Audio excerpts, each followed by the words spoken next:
Anniversarju tal-kwadru ta' Pinu tibżax tieħu għandek lil Marija. Illum imislilna li nilqgħu il-Marija f'qalbna u fid-djarna.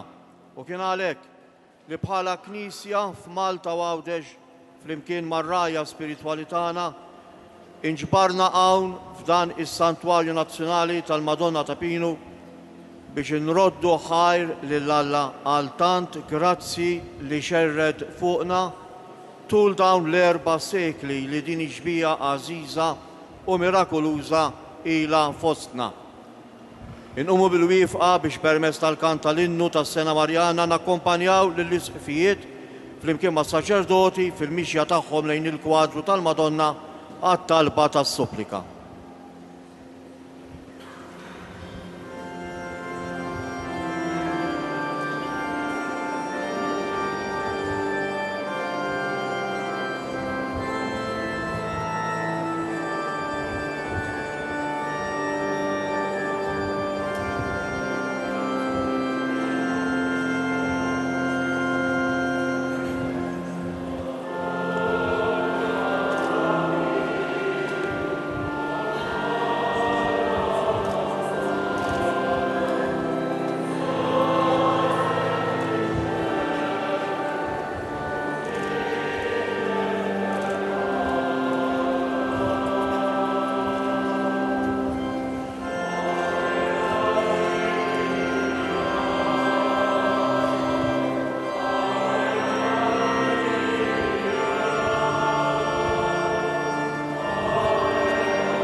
L-isem tal-Missier u tal-Iben u tal-Ispirtu Santu. Amen.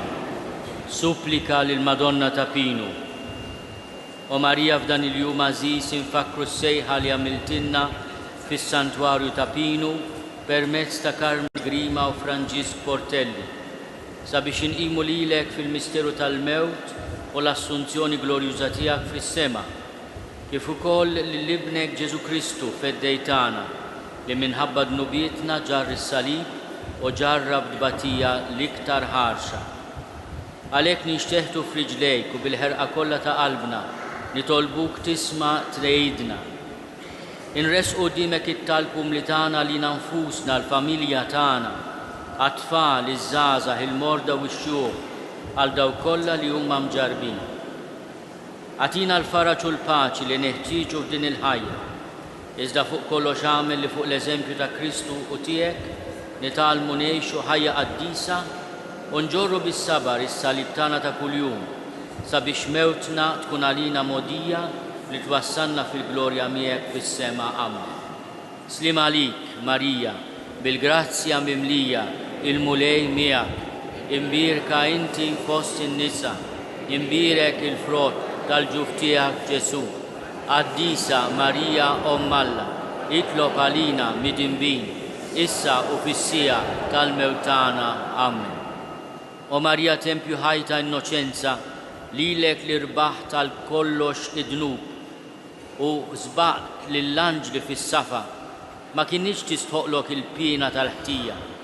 Iżda bħala bint Adam inti wkoll kont imdawra bid-dwejja u d-duluri u ġarrabt fl-aħħar il-mewt għal kull bniedem li jitwielet għal ħajja. Iżda mewtek kienet effett tal-imħabba li meta waslet fl-aqwa tagħha ħelsitek mirbit tal-ġisem sabiex tingħaqad għal dejjem ma' Ġesu. Aħna wkoll Marija nixtiequ ninaqdu ma' ibnek, imma ninsabu ħatjin ta' bosta dnubiet u l-ħsieb tal-mewt iħawwadna u jbeżżana. Għamel int li l-mewt kun għalina r-raqda tal-irwieħ ġusti. Neħħilna l-biża ta' dawk l-aħħar mumenti billi taffihom bl-imħabba ta' ġusti tiegħek. Għamilhom ħelwin billi tieqaf magħna bħala Omm tagħna ħanina. Amen. Slim għalik, Marija, bil-grazzja mimlija il-mulej miegħek, imbirka inti fost in-nisa, imbirek il-frott tal-ġuf tiegħek Ġesu. Qaddisa Marija Omm Alla, itlob għalina mid-inbin, issa u fis-sija tal-mewt tagħna. Amen. O Marija mara ħajja tal-iben ta' Alla magħmul bniedem, il-ġisem tiegħek bla teba imqiegħed minn idejn l-apostli fil-qabar ma missux it-taħsir tal-mewt. Iżda wara 3 ijiem reġa' ngħaqad mar-ruħ imbierka tiegħek u ġie mqajjem glorjuż għal ħajja li qatt ma tintemm. U inti ġejt meħuda fis-sema fost il-ferħ u t-tifqiq tal-tajja tal-anġli. Ikollok ħniena mix-xejn u d-djufijiet tagħna. Għamel li mnatfin bid-dmugħ ta' verandiema ma nħallux iżjed li l-għadu jirbaħna. Iżda nħarsu l-qalb u l-ġisem tagħna bħala tempju ħaj ta' Alla sabiex fl-aħħar ġurnata inqumu mit-trab tal-qabar tagħna mibdula fil-bniedem perfett u nittajru mal-qaddisin biex nmiltaqgħu ma' Ġesu Kristu l-imħallef tagħna u minnu nisimgħu is-sentenza tal-ħajja ta' dejjem tistedinna għas-saltna imħejjija lilna mill-missier qabel il-ħolqien tad-dinja. Amen. Slim għalik, Marija, bil-grazzja mimlija il-mulej miegħek, imbirka inti fost in-nisa, imbirek il-frott tal-ġuf tiegħek Ġesu. Qaddisa Marija Omm Alla, itlob għalina mid-inbin, issa u fis-sija tal-mewt tagħna. Amen. O Marija l-ewwel waħda fost il-ħlejjaq kollha li m'hemm ħadd fosthom li huwa daqshekk jew li għandu l-qdusija tiegħek, lilek li aktar mill-qrib imxejt u sseħħibt ma' Ġesu fid-tbatija u fil-għajb tas-salib kien jistħoqlok l-aħjar sem mir-rebħa tiegħu.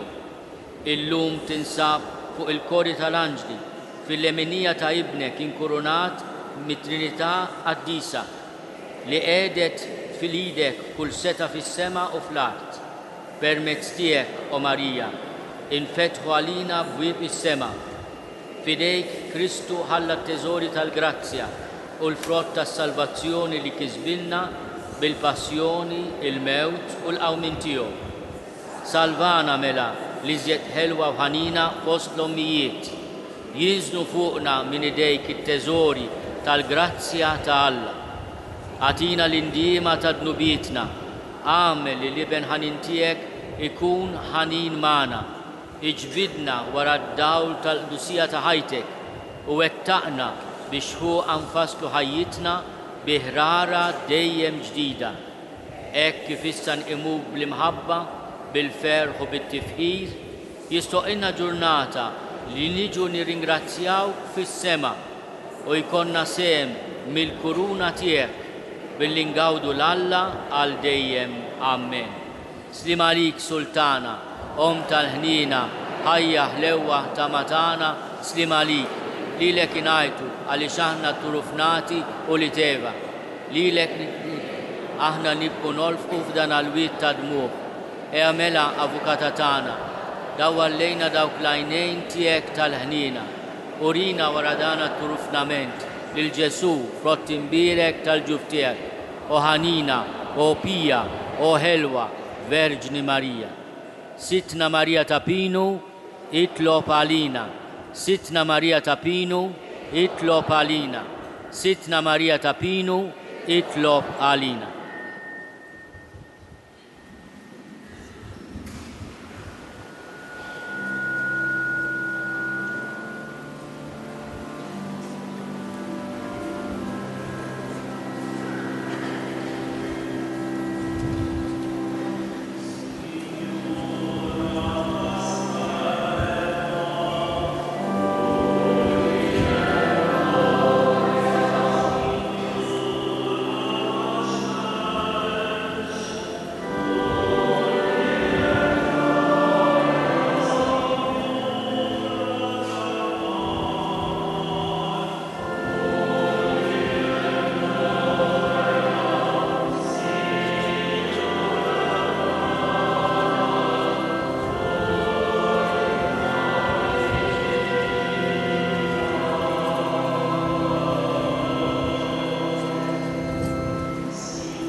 Inkantaw tkun lilek glorja.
Fl-isem tal-Missier u tal-Iben u tal-Ispirtu Santu. Amen. Il-paċi ma'kom.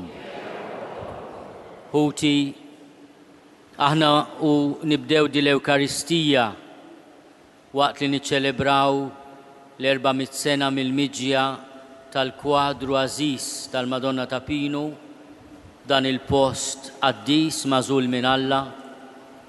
Ejjew narfu ħtijietna biex nitħejjew tajjeb ħalli niċċelebraw il-misteri qaddisa tal-mewt u l-qawmin mill-imwiet ta' Iben Marija ta' Ġesu.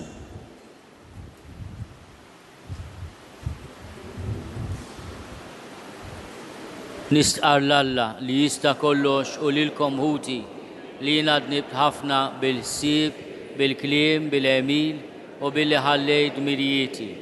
Tiegħi bl-akbar tiegħi. Għalhekk nitlob lill-imqazza Marija dejjem Verġni lill-anġel qaddisin kollha u lilkom ħuti biex titolbu għalija lill-mulej Alla tagħna. Eħenna lina Alla li jista' kollox, jaħfrilna dnubietna u jwassalna għal ħajja ta' dejjem.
Gloria in excelsis Deo.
nitolbu u Alla ħanini qaf magħna bnedmin dajfa biex aħna nagħmlu l-festa tal-Om Qaddisa ta' Alla mtella s-sema meqjuma f'dan is-santwarju ta' Pinu bil-għajnuna tat-talb tagħha nintrefgħu minn ħżunitna u ngħixu ħajja qaddisa bibnek Ġesu Kristu Sidna li hu Alla u miegħek jgħixu jsaltan flimkien mal-Ispirtu Santu għal dejjem ta' dejjem.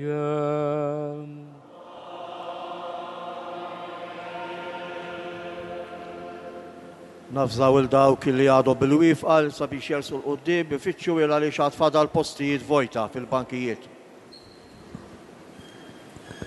Għamlu dak li għajdilkom u dinija l-istedina li qed tagħmlilna Omna Marija.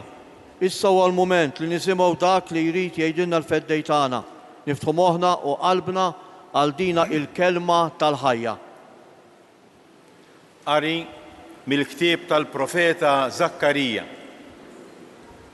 Għajjat bil-ferħ u nfex flena bin Zion għalli xarani ġej biex nammar f'nofsok oraklu tal-mulej u kotra kbira ta' ġnus jinaqdu dakinhar mal-mulej u huma ikunu il-poplu tiegħi u jien nammar f'nofsok.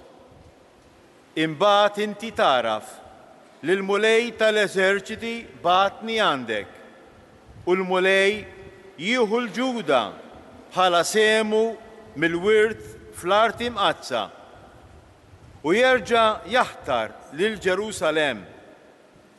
Żommu iskiet quddiem il-mulej, intom il-ħajjin il-koll, għax tembaħ mill-amara mqazza tiegħu.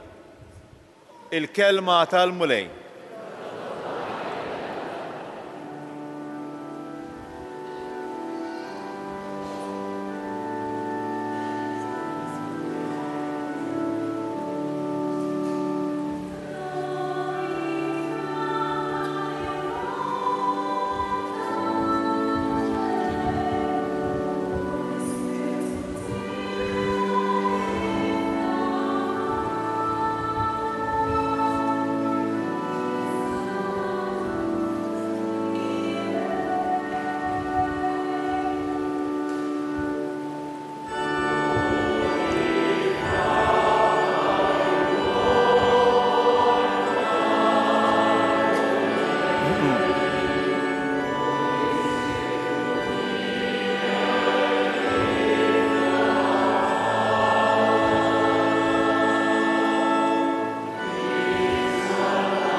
Ruħi tfaħħar il-kobor tal-mulej u l-ispirtu tiegħi jifraħ falla is-Salvatur tiegħi.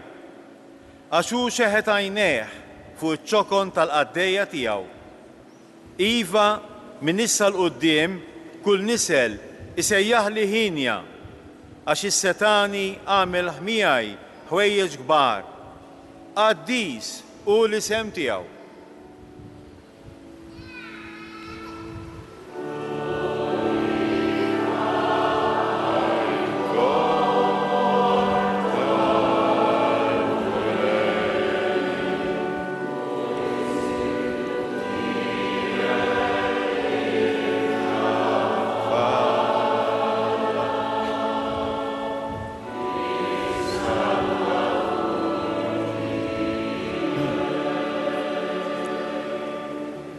Il-ħnina tiegħu tinfirex f'kull żmien fuq dawk li jibżgħu minnu.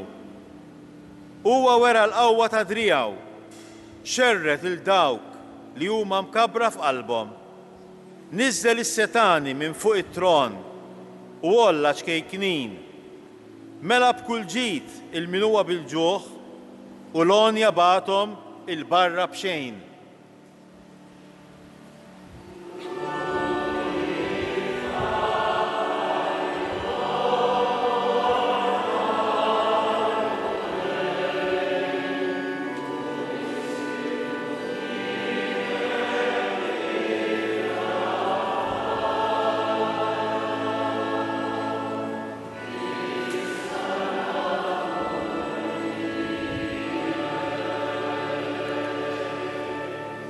ħaħsib Iżrael għaddej tiegħu għax ftakar fil-ħnina tiegħu bħalma wieħed il-missirijietna b'risq Abram u nislu għal dejjem.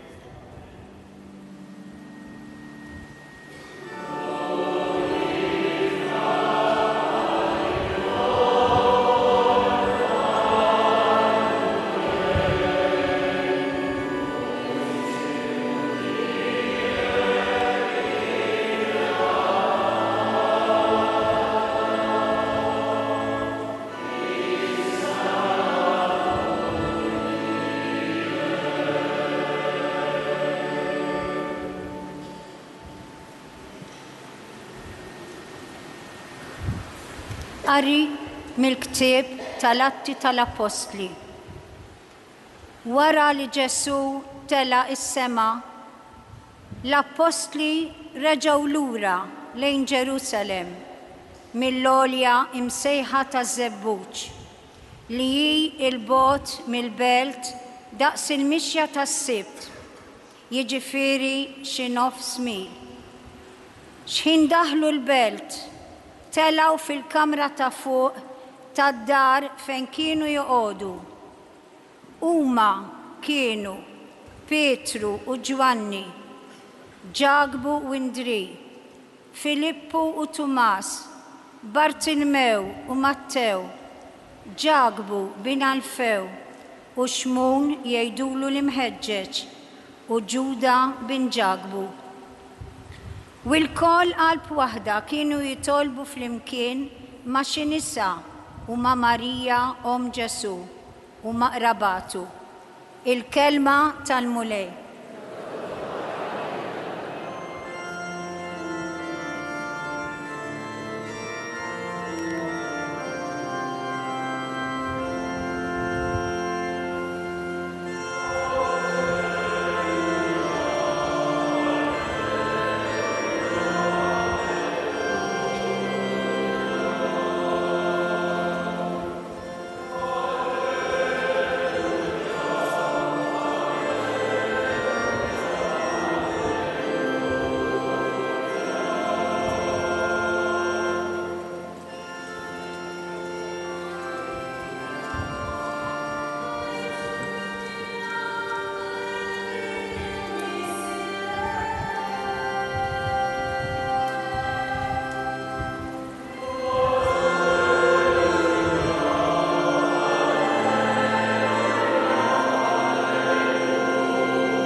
Il-mulej ma'kom.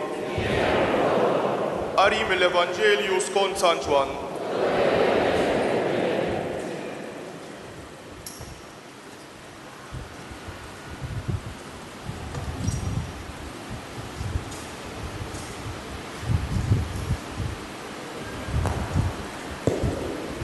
Dak iż-żmien sar ġtieġ f'Kana tal-Galilea u Om Ġesu kienet hemm. Ġesu kien mistieden għat-tieġ u wkoll flimkien mad-dixxiepli tiegħu. Billi ma kienx fadal iżjed inbit, Om Ġesu qaltlu, m'għandhomx inbit. U Ġesu qalilha, x'hemm bejni u bejnek mara, is-sija tiegħi għadha ma waslitx. Om Ġesu qalet lill-qaddejja, għamlu kull ma jgħidilkom. Issa kien hemm siġġarar tal-ħaġar imqiegħda hemm qarri tal-purifikazzjoni tal-lut. Kull waħda minnhom tasa xi 100 jew 120 litru. Ġesu qal lill-qaddejja, imlew il-ġarar bl-ilma u dawk imlewhom sax-xifer. Imbagħad qalilhom, issa ħudu minnu u newluh lil dak li qiegħed jieħu ħsieb il-mejda u huma marru jagħtulu. U daq l-ilma mibdul f'inbit u billi ma kienx jaf nejn ġie għalkemm il-qaddejja li ħadu mill-ilma kienu jafu, sejjaħ lill-arus u qallu: kulħadd l-inbit it-tajjeb iservi l-ewwel, meta mbagħad ikun ħadhom iġibu dak li jkun inqas tajjeb. Imma inti l-inbit it-tajjeb erfajtu sa issa. Dan li għamel Ġesu f'Kana tal-Galilea kien l-ewwel wieħed fost is-sinjali tiegħu. Bih wera l-glorja tiegħu u d-dixxipli tiegħu emmnu fih. Il-kelma tal-mulejn.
Dan li għamel Ġesu f'Kana tal-Galilija kien l-ewwel wieħed fost is-sinjali tiegħu. Bih dan is-sinjal wera l-glorja tiegħu u d-dixxipli tiegħu emmnu fih. Aħna illum ilqajna l-istedina ta' Marija ta' Nazaret, Ġesu, din il-mara umli u rżina, u smajna l-istedina tagħha li tasal fil-qalb tagħna b'kelma waħda: ejja, kif hemm miktub fuq il-kappella oriġinali ta' dan il-post, qaddis u mbierek. Il-Maltin u l-Awċin ilhom għal sekli sħaħ jaslu hawnhekk fit-tarf tal-gżejjer tagħna, fl-arb ta' dawn il-gżejjer, u jqimu dan il-kwadru li ilu magħna għal dawn l-aħħar 400 sena sa mill-1619 kif hemm miktub fuq il-kwadru innifsu. Ejja, imma din l-istedina tal-om għal xiex qiegħda issejħilna. Qiegħda ssejħilna biex bħala nerħu ruħna fidejn il-kelma ta' Ġesu. Dawk il-kelmiet qaddisa għamlu dak li jgħidilkom hu. Għamlu kull ma jgħidilkom hu. B'dawk il-kelmiet l-om li kienet diġà intelqet għall-kelma ta' Alla li jistedina biex issir ommu bil-qawwa tal-Ispirtu Santu, issa issir parti mill-familja ta' dawk id-dixxipli li jaraw il-glorja ta' bina u jemnu fih. Għamlu kull ma jgħidilkom hu. Dawn il-kliem u permezz tagħhom l-om miċċedi għar-rieda ta' bina. Turih il-bżonn ta' dawk l-arajjes li ma għandhomx imbit. Immu jinsisti li s-sija tiegħu għada ma waslitx. L-om ma tinsistix, imma terħi ruħa fidejn il-kelma u r-rieda ta' bina. Għamlu kull ma jgħidilkom hu. U tikkonferma dak li qal meta qalulu hawn ommok u ħutek jistennewk barra, u dar lejn min kien qed jisimgħu u għalilhom dawn hu mara ommi u ħuti. Kull min jisma' il-kelma ta' Alla dak huwa ħija u oħti u ommi. Għamlu kull ma jgħidilkom hu. Isimgħuh u obduh. F'din il-kelma l-om tantiċipa il-kelma tal-missier ta' Smewiet li fuq it-Tabor jgħidilna dan u ibni l-Aziz isimgħu lilu. Nistgħu ngħidu li l-missier tas-sema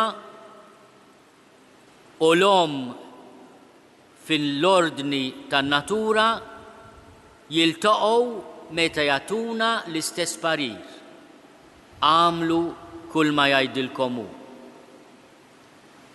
Marija tistedinna biex nidħlu fid-dar tal-familja ta' Ġesu.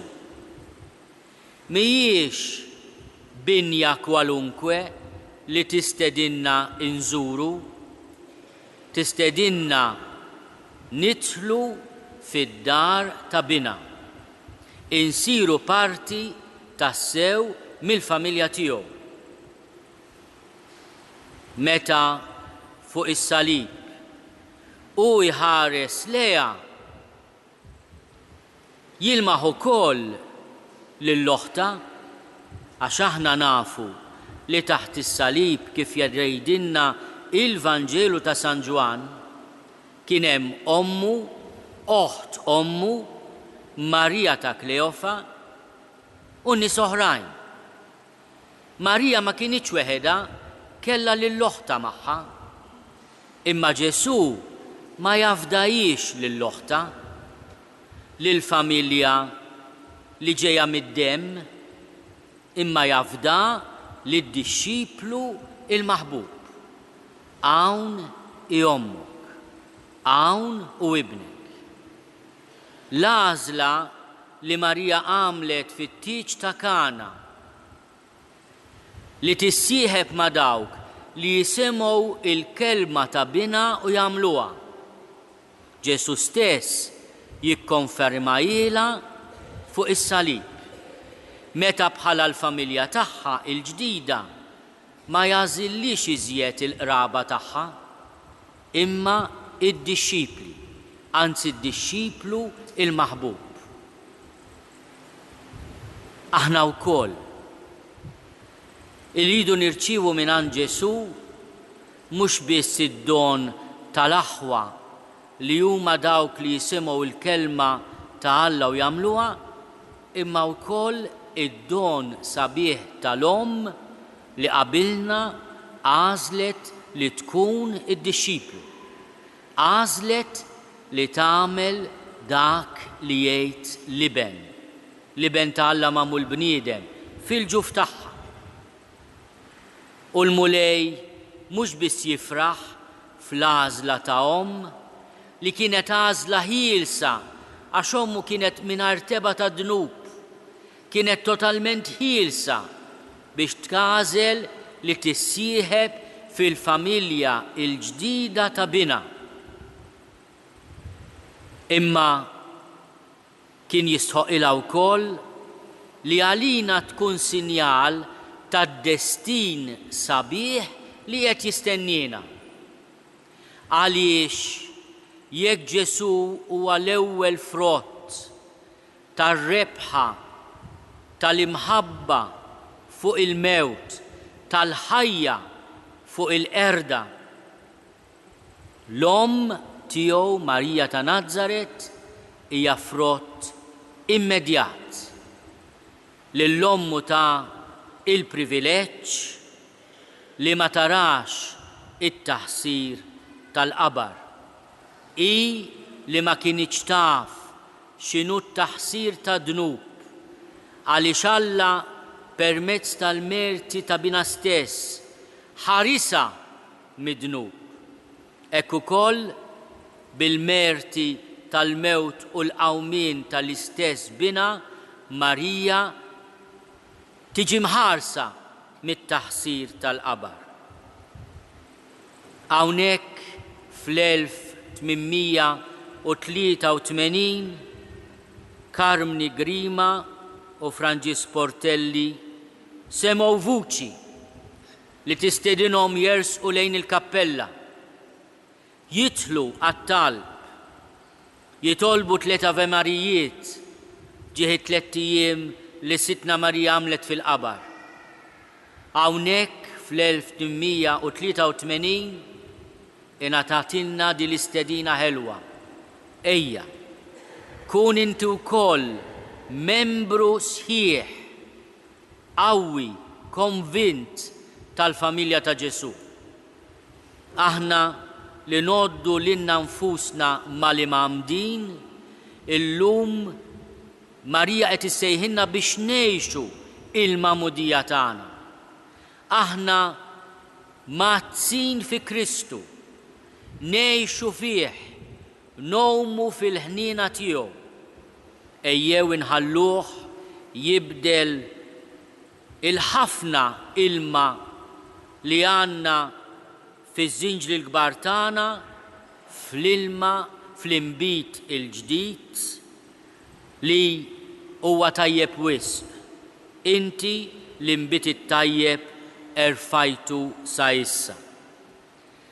It-talba tiegħi dan il-pellegrinaġġ li jgħaqqad li djoċesi ta' Malta u djoċesi ta' Għawdex lil din l-art ħelwa li tatna jisimha, it-talba tiegħi hi li aħna l-Maltin ma nedew qatt inxandru u nwasslu il-bxara tajba li Ġesu il-mulej huwa ħaj, li aħna parti mill-familja tiegħu, li noddu lil Marija ta' Nażaret bħala l-om tagħna, li aħna nissieħbu magħha fit-talb flimkien mas-suċċessuri tal-Apostli, mal-isfijiet, mal-presbiteri tagħna, mad-djakni, mal-lajċi missjonari, mal-katekisti tagħna, ma daw kollha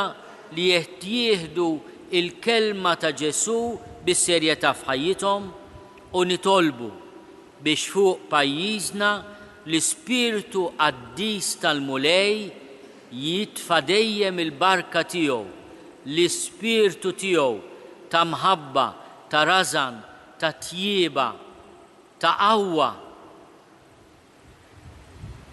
Fuq kollox l-Ispirtu tal-għaqda u tal-maħfra. Irpermettu li llum permezz tal-midja soċjali li nirringrazzja mill-qalb tal-li qegħdin isegwuna, inwassal it-tislima ta' kull wieħed u waħda minna lil Monsinjur Giovanni Cefaj li llum wilt ta' din it-djoċesi mbierka ta' Għawdex, wilt tal-parroċċa ta' Żebbuċ Għawdex, missjonarju tas-Soċjetà Missjonarja ta' San Pawl, qiegħed jiġi konsagrat isqof fil-Peru. Missjonarju ieħor li l-mulej għażlu biex ikun suċċessur tal-Apostli. Monsinjur Ċefaj għażel din il-ġurnata qaddisa ta' 22 ta' Ġunju biex fiha ikun ikkonsagrat isqof. Aħna nawgurawlu u nsellmu il-tant isfijiet Maltin u Għawċin li qegħdin isegwu il-popli ta' Alla madwar id-dinja. Jiena nixtieq insellem b'mod partikolari lil Monsignor Buġejja li l-ħidma tiegħu fil-Libja kif tafu hija waħda mill-iżjed ħidmiet diffiċli li hawn fil-Knisja bħalissa. Nitolbuh u nweduh is-sapport kollu tagħna. Ma nixtieq ukoll insellem lil ħuti l-isfijiet, mod speċjali lill-isqof ta' din id-djoċeżi lil hija l-isqof Mario. Nistedinkom biex titolbu għalina ħalli aħna nkunu dixxipli tal-mulej. Li aħna ukoll lilkom ngħidulkom il-kliem ta' Marija u dak biss ikun il-kliem ta' fomna. Għamlu kull ma jgħidilkom il-mulej Ġesu. Nitolbu għas-saċerdoti tagħna, għad-djakni, imma nixtieq ukoll nitolbu għall-lajċi tagħna, għall-familji, għal kull min qiegħed jieħu sehem fis-servizz tal-komunità fil-waqt li nsellem lill-Onorevoli Ministru Għawdex. Aħna għandna bżonn nissapportjaw lil xulxin b'kelma ta' kuraġġ u bil-kelma tas-sewwa. Fl-istess ħin nitolbu li fil-qalb tagħna jkun hemm dejjem sentimenti ta' ġid għal kulħadd bħalma kien jgħid San George Preka u deni lil ħadd. Kemm kienet sabiħa din l-espressjoni ta' San George Preka, hemm bżonn nitalmuha sew, ġid lil kulħadd, deni lil ħadd. U jekk hemm talba oħra li għallimna San George Preka li kien devot tal-Madonna kif tafu l-koll, hija dik li aħna lill-Alla ma ninsewx. San George Preka kien bitnejda jgħid għal ħafna nies Alla qisu zero kbir. Zero kbir. Imma zero jekk tagħmillu numru qudiemu jiġi aħjar mix-xejn, biex hekk aħna wkoll. Mill-Alla minn zero nagħmlu ħisarraf billi jkun l-ewwel fil-qalb tagħna. U allura lill-Alla llum bħala Maltin u Għawċin f'riġlejn il-Madonna ta' Pinu ngħidulu flimkien u għejdu warajja, Sinjur Alla, jiena għandi bżonnok. Nerġgħu ngħidu ilu, Sinjur Alla, jiena għandi bżonnok. Għamlu kull ma jgħidilkom.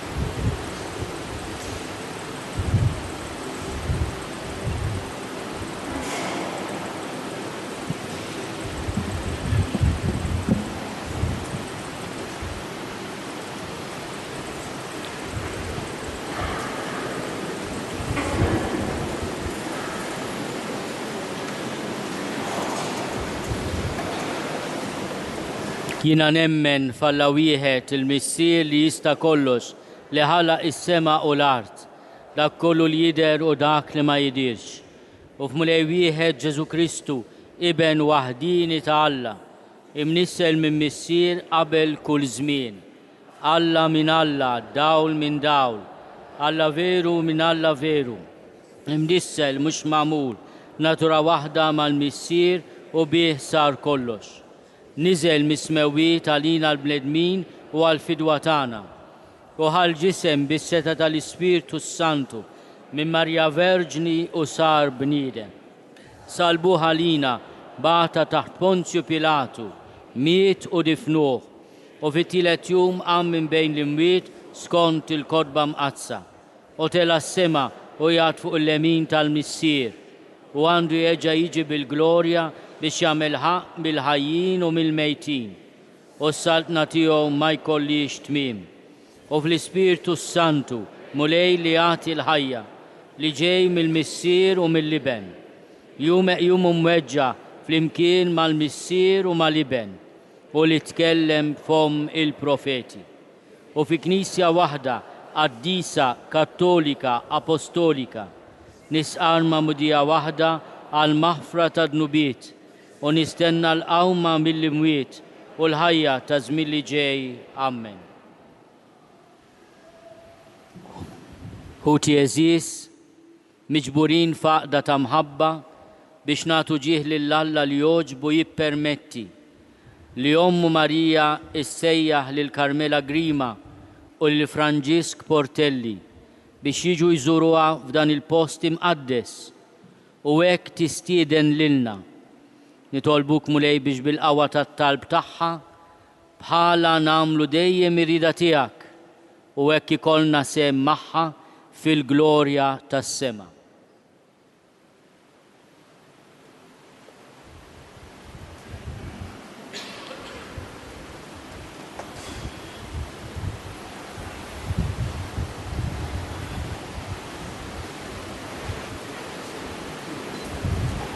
Għal-Knisja mqazza tiegħek biex bil-għajnuna ta' Marija turi lill-bnedmin kollha li Alla ħalaqhom għall-glorja tiegħu, turihom it-triq u tajnhom fil-mixja tagħhom lejn is-sema. Nitolbu għall-mexxejja ta' pajjiżna kif ukoll tal-ġnus kollha biex imdawlin minn Omna Marija ifittxu dejjem li jaħdmu għal ġid tal-popli ħalli jgħixu fil-paċi. Nitolbu minn dan is-santwarju għażiż ta' Omna Marija kompli jixħed mulej ħarsa ta' mħabba fuq il-familji tagħna, l-aktar dawk li fihom hemm il-firdijiet u l-mart. Nitolbu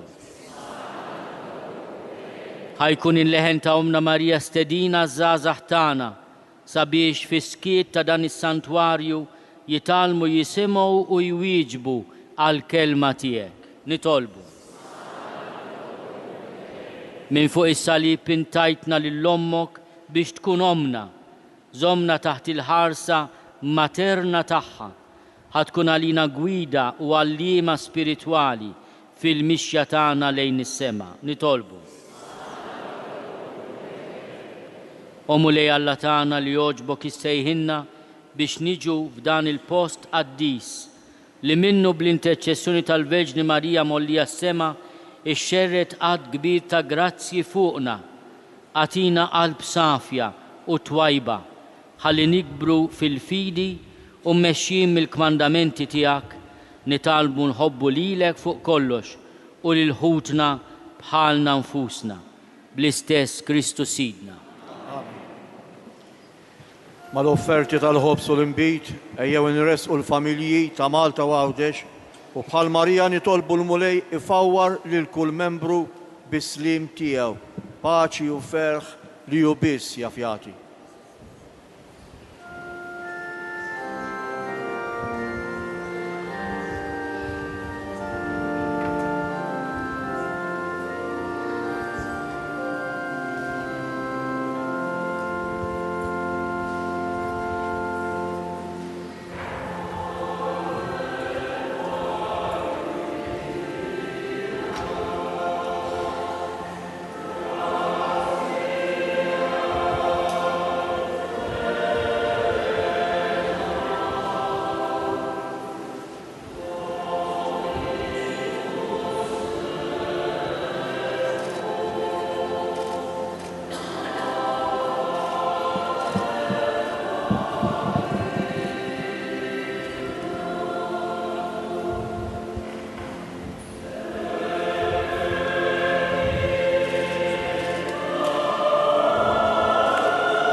Nitolbu ħuti biex is-sagrifiċċju tiegħi u tagħkom ikun joġob lil Alla l-Missier li jista' kollox.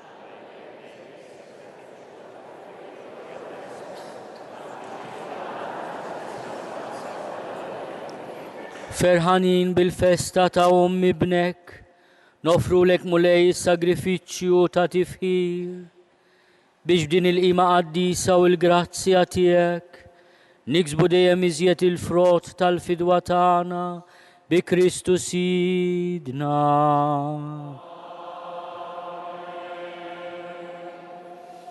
Il-mulej magħkom. Nerfgħu qlubna l-fuq. Niżuħaj il-mulej Alla tagħna.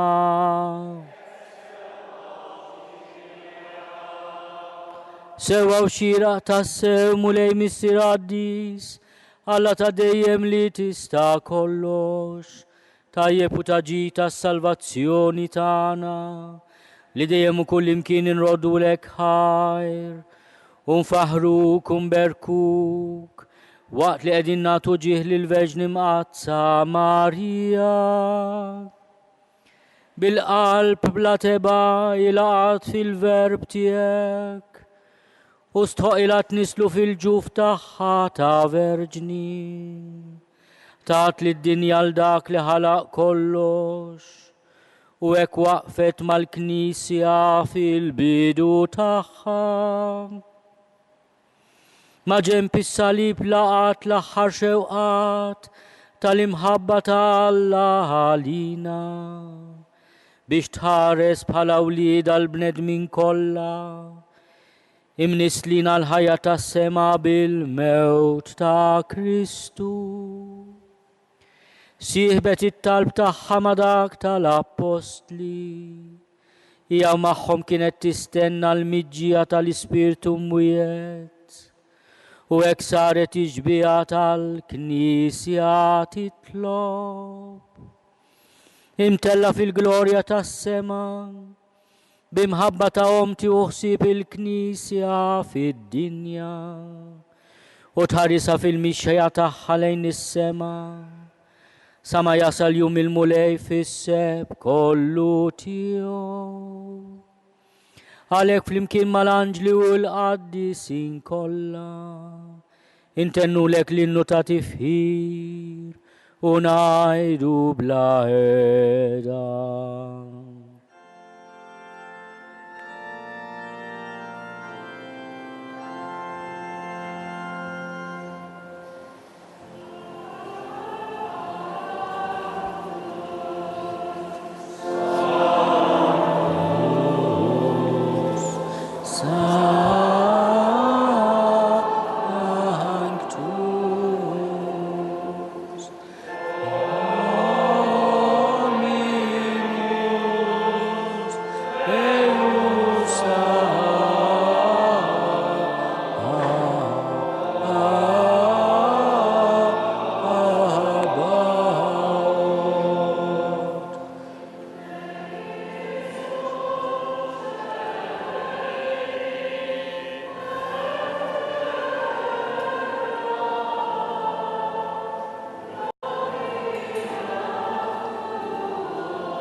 Qaddis tassew int mulej, inti lajn ta' kull qdusija.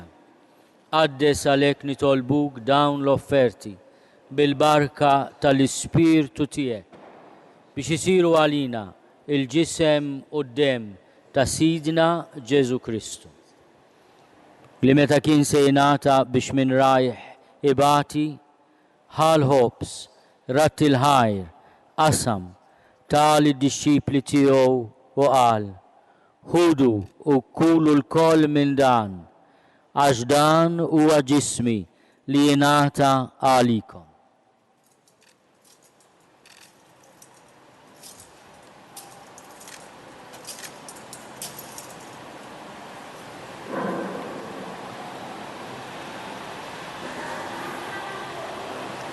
Ekku kol wara l-ikla ħal-kalċi, reġa' ratt il-ħajr, tal id-disċipli tiegħu u qal: ħudu u jxorbu minnu l-koll, għax dan huwa l-kalċi ta' demmi, tal-patt il-ġdid li jibqa' għal dejjem.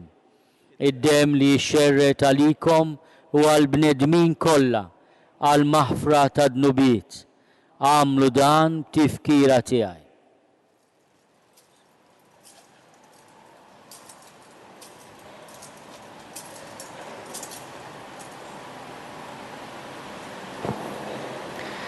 Dan hu l-misteru tal-fidi.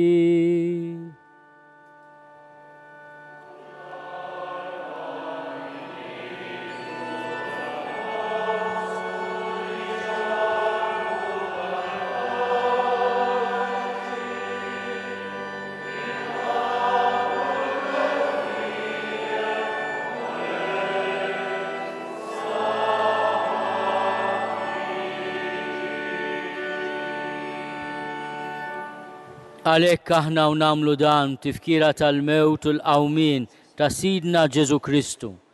Nofrulek mulej il-ħobs tal-ħajja u l-kalċi tas-salvazzjoni. U nrodulek ħajr għax oġbok tilqana hawn quddiemek biex naqduk. U miċ-ċokontana nitolbu li l-Ispirtu Santu jaqadna ġisem wieħed, lilna li nieħdu sem mill-ġisem u d-dem ta' Kristu. Ftakar mulej fil-Knisja tiegħek imxerda mad-dinja kollha wettaqa fl-imħabba flimkien mal-Papa Franġisku magħna l-isqfijiet u mal-ministri tiegħek kollha. Ftakar ukoll f'ħutna li raqdu bit-tama tal-qawmien, ftakar fil-mejtin kollha. Daħħalhom quddiemek fid-dawl tas-seb tiegħek. Ħenna lina l-koll nitolbuk. Għatilina wkoll il-wird tal-ħajja ta' dejjem flimkien mal-Verġni Mqazza l-Omtalla Marija, mar-raġel ġust tagħha San Ġusepp u mal-apostli u l-qaddisin kollha li jgħixu fil-ħbiberija tiegħek sa mill-bidu tad-dinja. Għamil li magħhom infaħruk u nsebbuk Ġesu Kristu. Bi Kristu ma' Kristu fi Kristu, jingħata lilek Alla missier li tista' kollox, flimkien mal-Ispirtu Santu, kull ġew glorja għal dejjem ta' dejjem.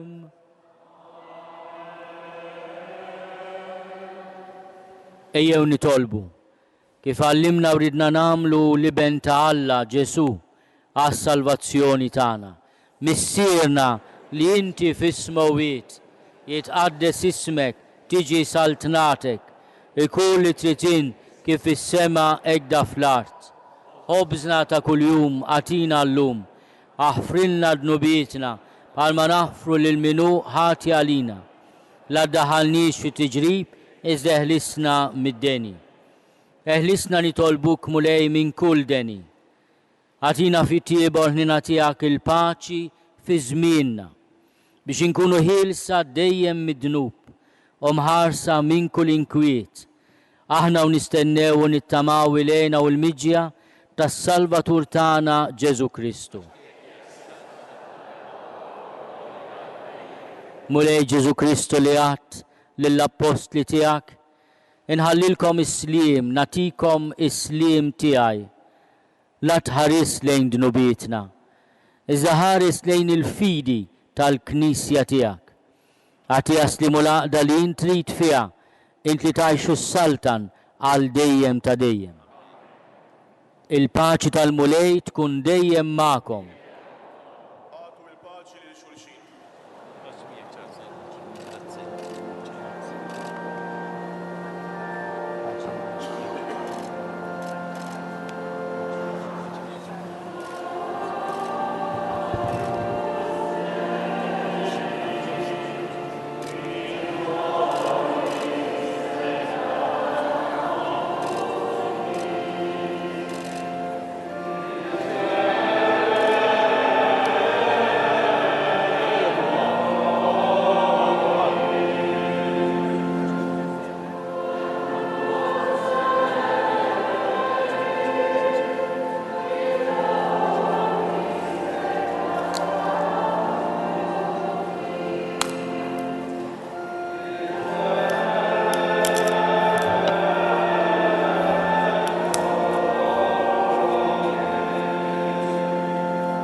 danu l-ħaruf ta' Alla, danu li neħidnu biet ta' dinja, ħenin dawk li huma mistiedna għall-ikla tal-ħaruf.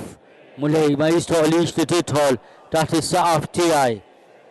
Bis kelma waħda u ruħi tkun infejqa.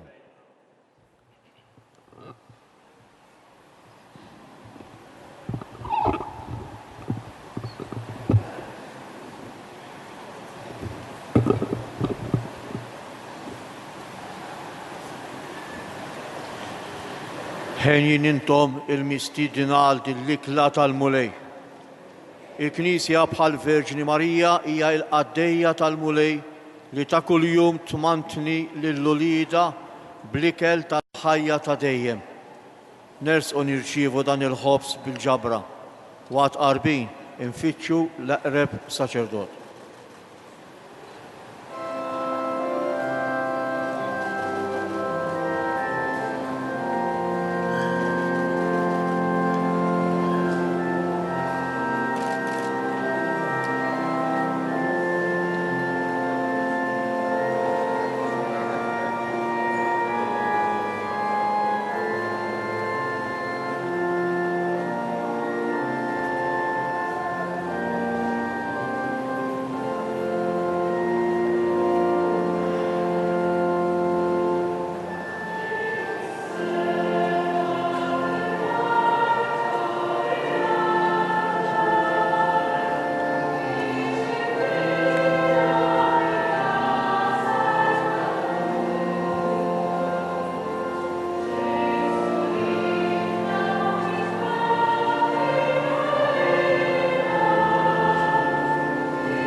Umu bil-wifqa biex issa inkantaw flimkien it-tedew.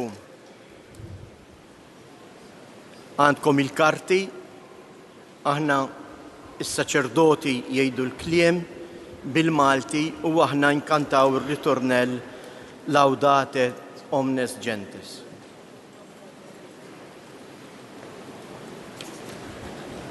Lilek o Alla nfaħru, lilek mulej nistqarru.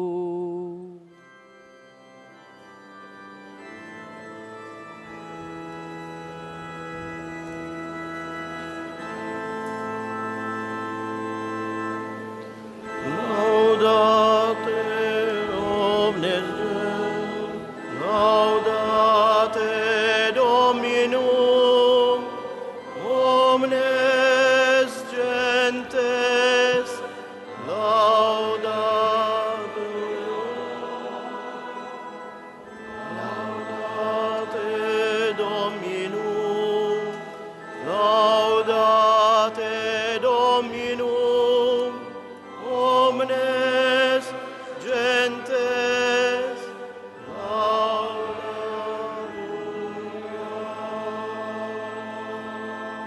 flimkien inkomplu. Lilek o Alla tad-dinjem id-dinja kollha tqimek, lilek l-anġli kollha, lilek ismewiet u l-qawwiet kollha tagħhom, lilek il-kerubini u s-serafini ixandruk bla qiegħda. Qaddis, qaddis, qaddis, il-mulej Alla tal-eżerċiti, ismewiet u l-art mimlija bil-kobor tas-seb tiegħek.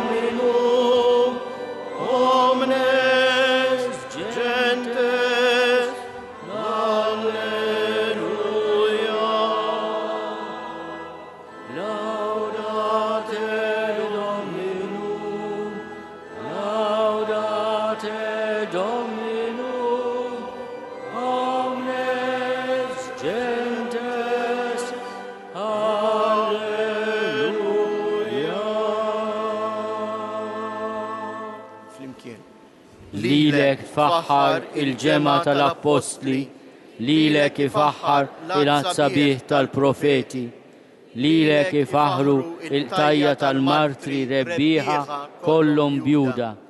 Mad-dinja kollha il-Knisja mqazza tistqar fik, il-missier ta' kobor bla qies, li ben tiegħek meqjum veru u waħdini u l-Ispirtu Santu id-difensur.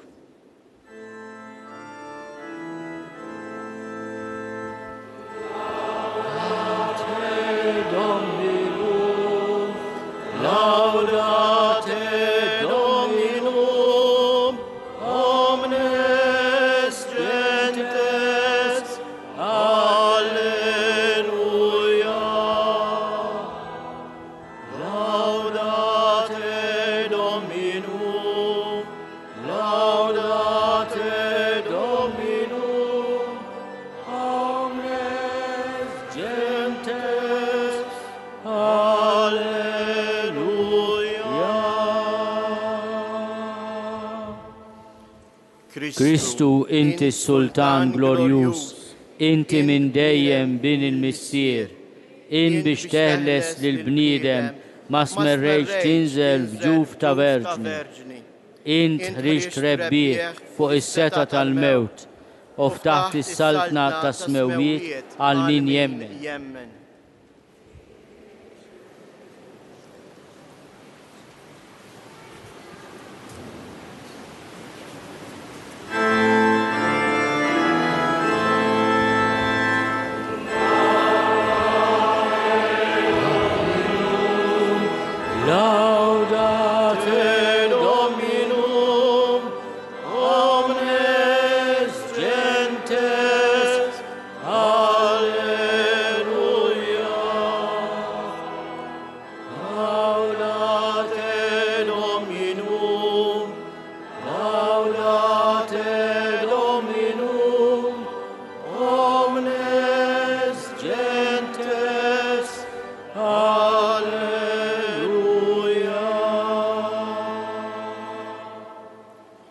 Int qiegħed fil-leminija ta' Alla fis-sef tal-Missier.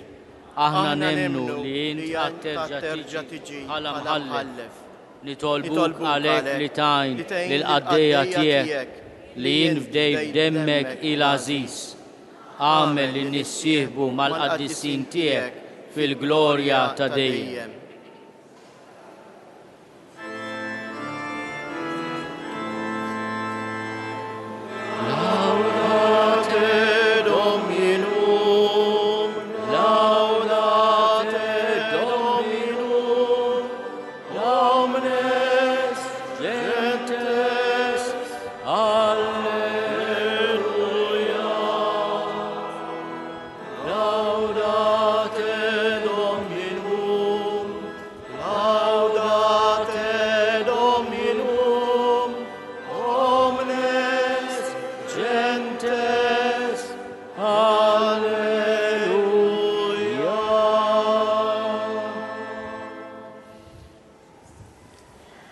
Salva lill-poplu tiegħek mulej, birek il-wirt tiegħek, kun ir-raj tagħhom, erfaħħom għal dejjem.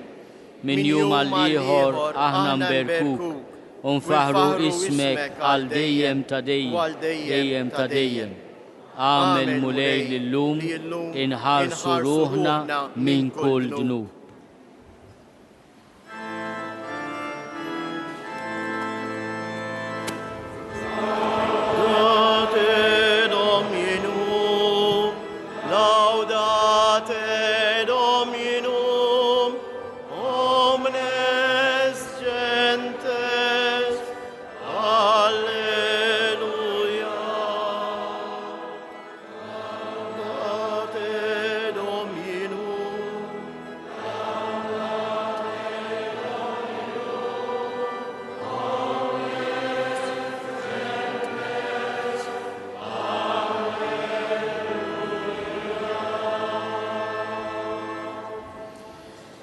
Henna lina mulej, henna lina, ħatkun fuqna mulej it-tieba tiegħek, kif fik it-tama tagħna. Fik mulej jien nistken, ma jkolli qatt għax ninfixxel.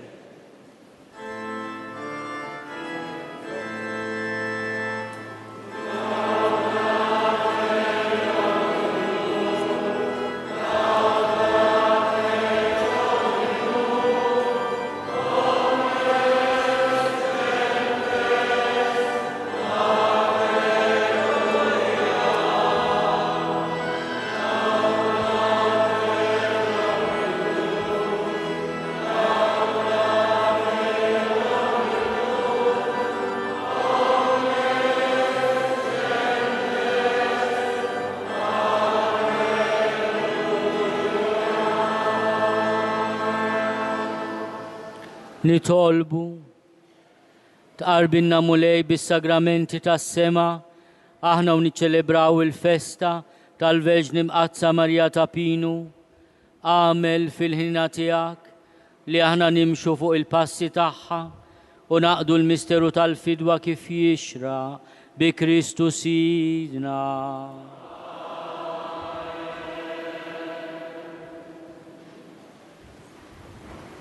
Eccellenza, Aziskija, Episkopat,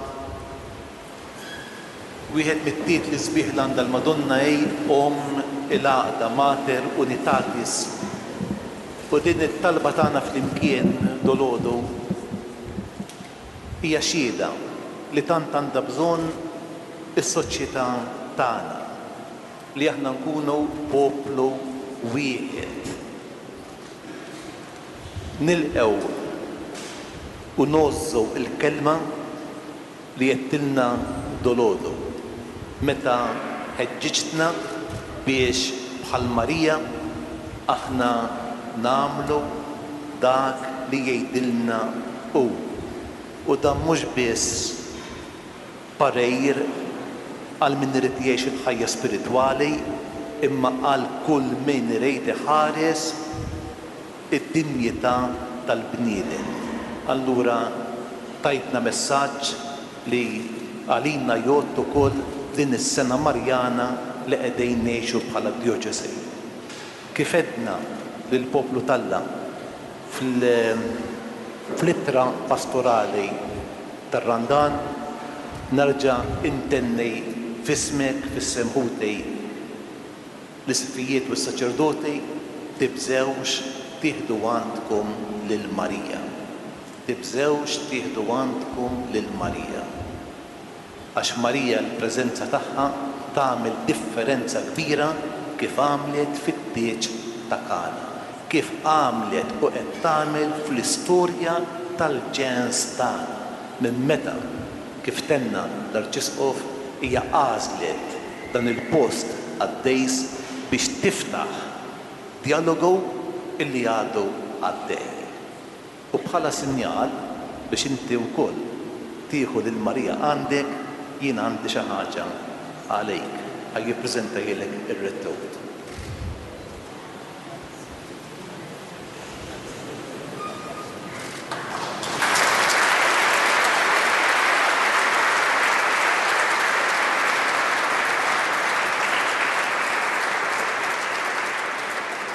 Issa ħanerġgħu nidħlu fil-kappella biex l-Arċisqof jagħmel qatt ta' affidament lill-Madonna.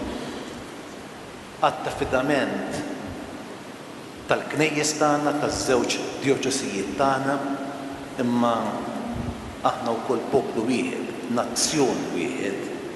U allura kunna qegħdin nitkellmu jiena hu bħala sfijiet tagħkom u derilna li din it-talba ta' dolodu tkun ukoll qatt ta' affidament tan-nazzjon għażiża tagħna lill-Madonna. Għalhekk waqt li aħna nidħlu fil-kappella segwuna bit-talba.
O Madonna ta' Pinu, sultana tal-familja, waqt li nġeddu ir-ratt il-ħajr lill-Alla għal preżenza tiegħek ta' naqdu leħinna ma' kull nisel li sejjaħlek ħinja, għax int tfakkarna fl-opri kbar ta' Alla li ma jedaqat jitbaxxa bil-ħina tiegħu fuq il-bniedem imġarrab mill-ħażen u miġruħ bid-dnub biex ifejqu u jsalvaħ.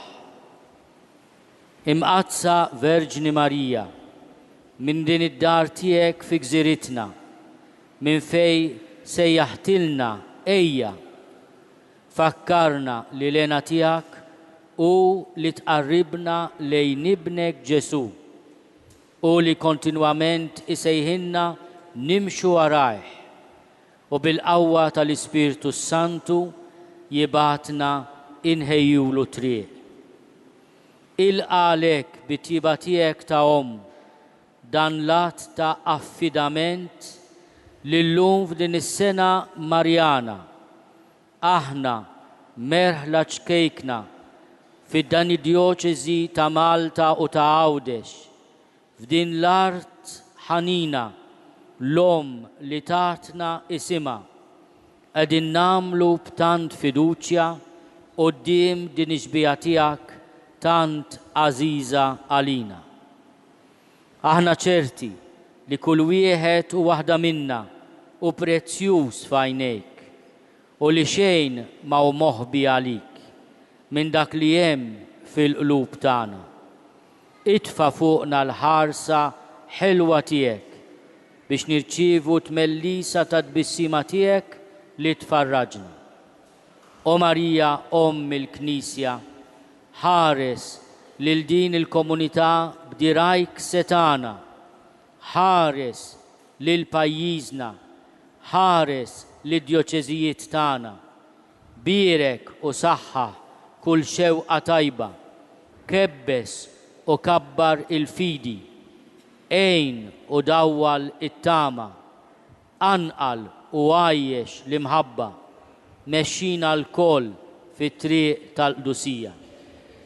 O Marija, xempju tal-Knisja, għallimna inħobbu bħalek, int li tagħti l-ewwel post li ċkejkna u lill-foqra, lill-imwarbin u lill-batuti, lill-midimbin u lil min qalbu mitlufa, iġbor lil kulħadd taħt il-ħarsien tiegħek. Ħudna l-koll għand ibnek il-maħbub, il-mulej tagħna Ġesu u żommna fih, għax huwa għall-imħabba tiegħu li aħna għaċċana, għad-direzzjoni li tiġina minn kelmtu, għal ħajja ġdida li kisbilna bil-mewt u l-qawmin tiegħu u li għajxu jsaltan għal dejjem ta' dejjem.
Il-mulej ma'kom. Ikun imbirek isem il-mulej. Lajnuna tagħna f'isem il-mulej. Iberikkom Alla li jista' kollox, il-Missier u l-Iben u l-Ispirtu Santu. Morru fil-paċi ta' Kristu.